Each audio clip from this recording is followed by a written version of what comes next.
주신 하나님의 말씀은 에레미야 33장입니다. 에레미야 33장 1절에서 3절 말씀입니다. 구약 1106페이지입니다. 구약 1106페이지 에레미야 33장 1절에서 3절 말씀입니다.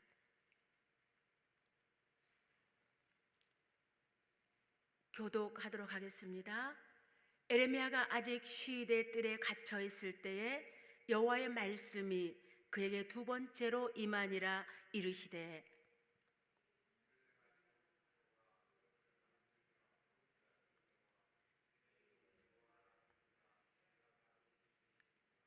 너는 내게 부르짖으라. 내가 내게 응답하겠고 네가 알지 못하는 크고 은밀한 일을 내게 보이리라. 아멘. 할렐루야. 하루를 시작하는 첫 시간을 주님의 보좌 앞에 앉아있는 우리 모두에게 하나님의 따뜻한 은혜가 있기를 축복합니다. 어느 시대든 하나님의 말씀이 선포되지 않을 때는 소망이 없습니다.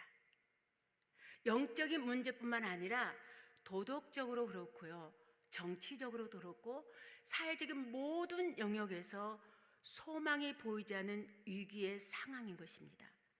오늘 본문의 말씀의 상황을 보면 에레미야가 선지자 시대들에 갇혀 있다고 말씀하고 있습니다. 선지자가 하나님의 말씀을 선포하는 선지자가 갇혔다는 것은 하나님의 입을 막고 있다는 뜻입니다. 하나님의 말씀을 거부하고 하나님을 거역하는 그 시대의 영적인 상황을 말해주고 있는 것입니다. 그러나 하나님은 에레미야가 선지자로서 아무것도 할 수 없을 때 그를 찾아오십니다. 1절 말씀입니다.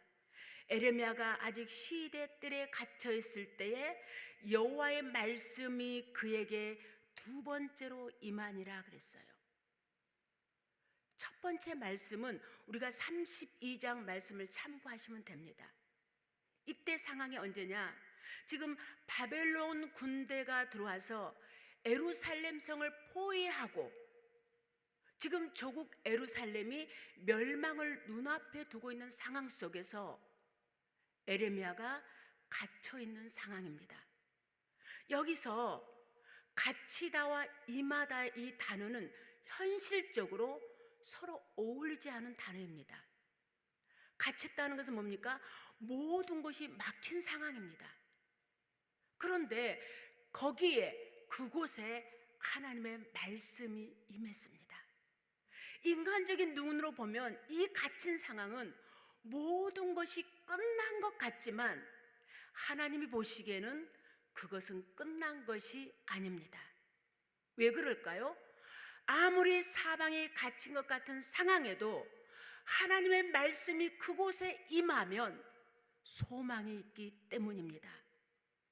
믿는 자에게, 우리 그리스도인에게 최악의 상황은 하나님의 말씀이 들리지 않는 상황입니다. 하나님이 침묵하시는 때가 가장 무서운 상황인 것입니다. 신약과 구약 사이에 400여 년 동안에 침묵기가 있었습니다. 어둠에 떠였습니다. 세례 요한이 출현할 때까지 이스라엘은 어둠의 시대를 통과해야만 했습니다. 그러나 아무리 어두운 시대에도 하나님의 말씀이 임하면 소망이 있습니다. 국가도, 교회도, 개인에게도, 가정도, 우리들의 일터 역시 하나님의 말씀이 임하면 그곳에 소망이 있는 줄로 믿습니다.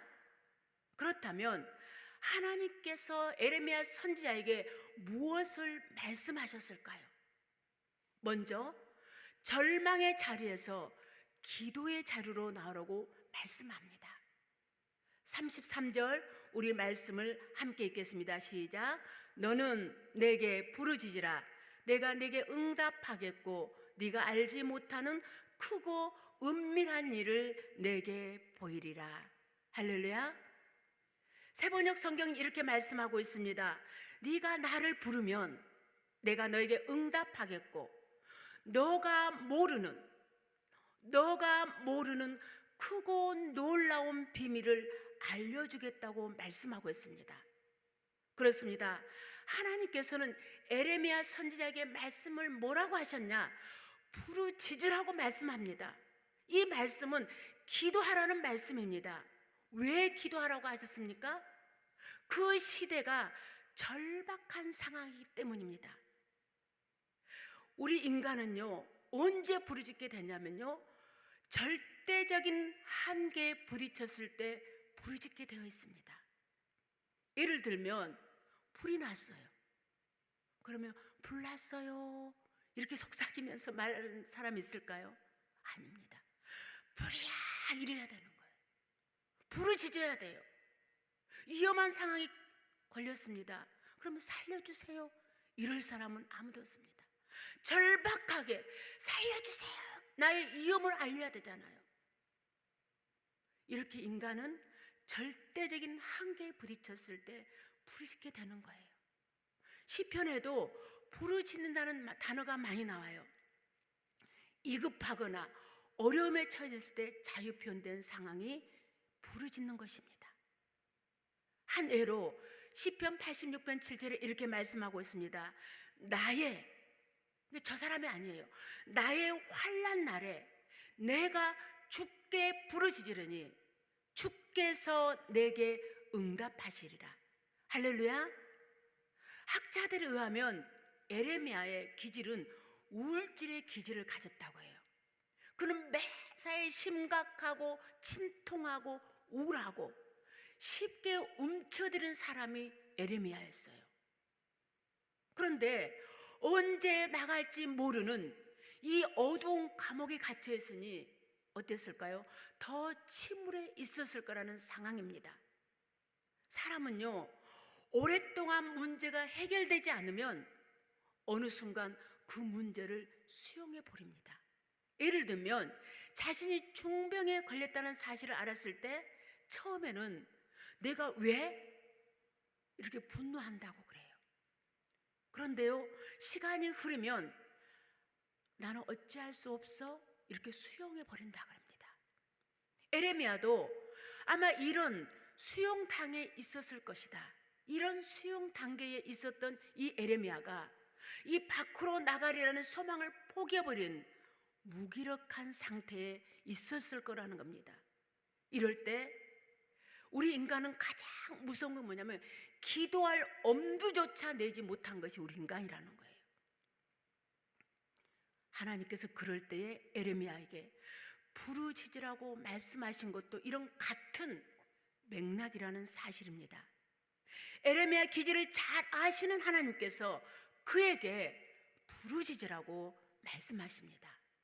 그렇다면 하나님은 이 에레미야 선지자에게 왜 부르짖으라고 촉구하셨냐는 말씀입니다. 이 암담한 이스라엘 현실 앞에서 하나님께서 새 일을 하시기 위해서 부르짖으라고 말씀하십니다.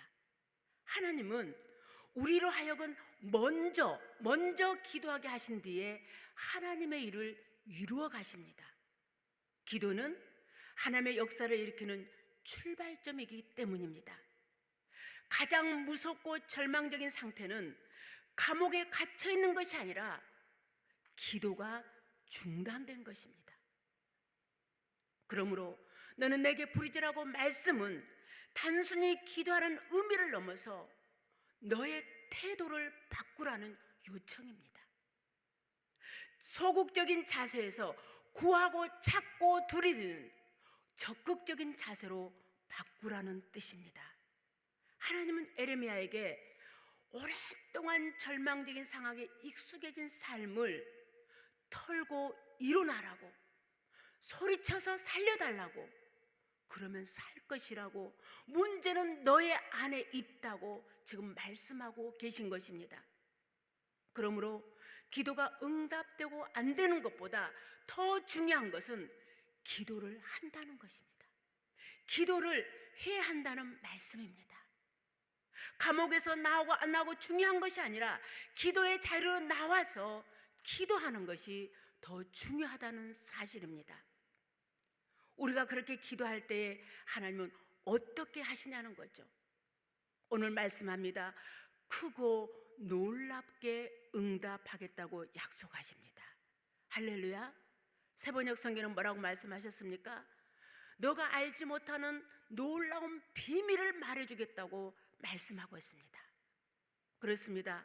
기도의 결론은 우리가 원하는 방식과 응답의 시기는 다닐지라도 하나님은 어떤 방식으로든지 반드시 우리에게 응답하신다는 사실입니다. 하나님의 이 사랑을 믿으시기 바랍니다. 그렇다면 에레미야가 응답받는 것은 무엇일까요? 에레미야서 33장 6절 이하의 말씀을 보면 이 응답의 내용이 구체적으로 나옵니다. 하나님은 패역하고 반역을 일삼는 이 이스라엘 백성들을 심판하시던 것에서 마음을 돌이켜 용서하시기로 마음을 먹습니다. 이는 이스라엘의 회복을 의미합니다.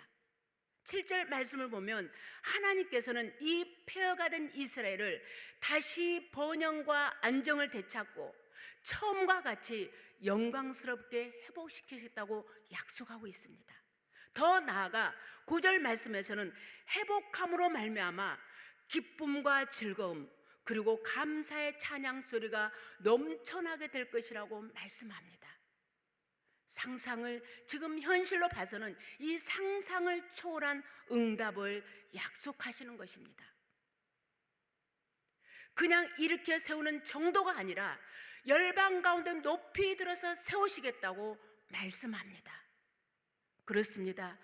기도는 회복을 가져옵니다. 하나님의 응답은 온전하게 회복시키시는 것입니다. 우리가 오늘 본문 말씀 잠시 2로 올라가서 2절 말씀을 이렇게 말씀하고 있습니다. 일을 행하시는 여호와, 그것을 성취하시는 여호와, 그의 이름은 여호와라. 여기서 굉장히 중요한 히브리 단어 두 개가 나옵니다. 하나는 만들다 뜻하는 오샤와 지타를 뜻하는 요제르입니다. 이 두 단어는 어디에서 사용되냐? 창세기에서 하나님이 창조 사역을 하실 때 사용하시는 단어입니다. 여러분, 우리 하나님은 창조주 하나님이십니다. 할렐루야. 무에서 유를 창조하시는 하나님, 흑암 가운데서 말씀으로 빛을 만드신 이 하나님이 우리에게 기도를 요청하신 까닭은 능치 못할 일은 없으신 하나님께서 우리의 기도를 통해 크고 놀라운 새로운 일을 만들어 가시겠다, 창조하시겠다, 성취하시겠다는 말씀입니다. 광야에 길을 내고 사막에 강을 내시는 분, 새 일을 창조하시고 행하시는 그 하나님이 저와 여러분들의 아버지가 되시고 그 주님이 우리의 구원자가 되신 줄로 믿습니다. 사랑하는 여러분, 말씀을 맺겠습니다. 여러분들의 삶에 감옥에 갇힌 것 같은 해결되지 않는 답답한 일이 있을까요? 오늘 일을 만들고 성취하시는 창조주 하나님께서 저와 여러분들을 향해서 부르짖어 기도하라고 요청하고 계십니다. 우리가 기도하면 저와 여러분들의 영혼이 치료받고 회복이 되는 줄로 믿습니다. 우리가 기도하면 우리의 가정이 고침받고 다시 세워주는 은혜 가운데 거할 줄로 믿습니다. 우리가 기도하면 우리의 자녀들이 열방 가운데 존귀하게 되어서 주님의 영광이 될 줄로 믿습니다. 우리가 기도하면 우리 교회가 붕대며 나누어졌던 것들이 하나가 될 줄로 믿습니다. 우리가 기도하면 우리의 기도로 통해서 우리 지역이 거룩해질 줄로 믿습니다. 우리가 기도하면 어둡고 답답했던 우상으로 만연한 지금 우리 대한민국이 거룩한 빛으로, 평안해지고 풍성하게 회복시켜 줄 줄로 믿습니다. 어제 비행기 추락사고를 보더라도 우리의 마음이 너무 아프게 했습니다.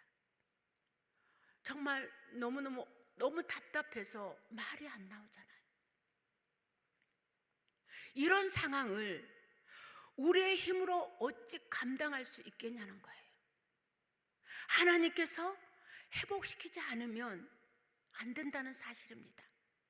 그러므로 지금 우리가 해야 될 때는 일은 부르짖어서 기도할 때입니다.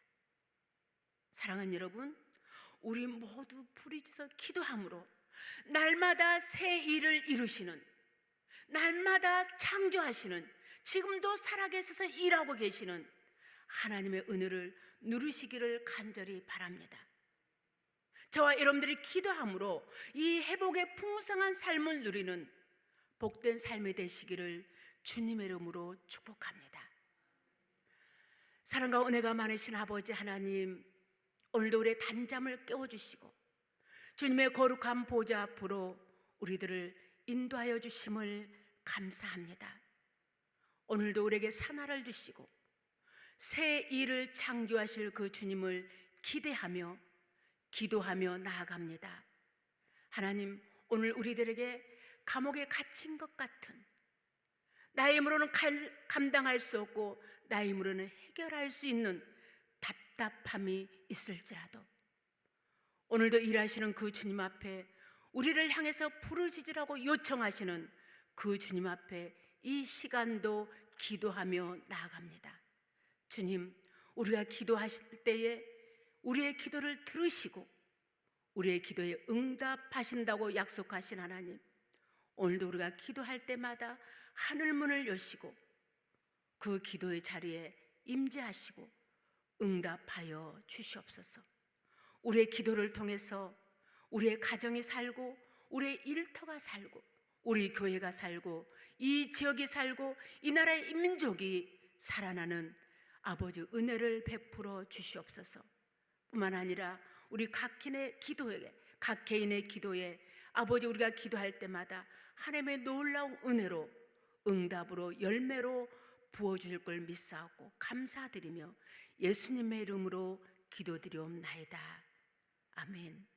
하늘에 계신 우리 아버지, 아버지의 이름을 거룩하게 하시며 아버지의 나라가 오게 하시며 아버지의 뜻이 하늘에서와 같이 땅에서도 이루어지게 하소서.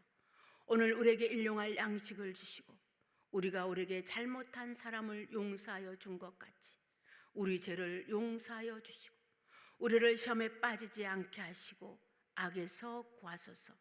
나라와 권능과 영광이 영원히 아버지의 것입니다. 아멘.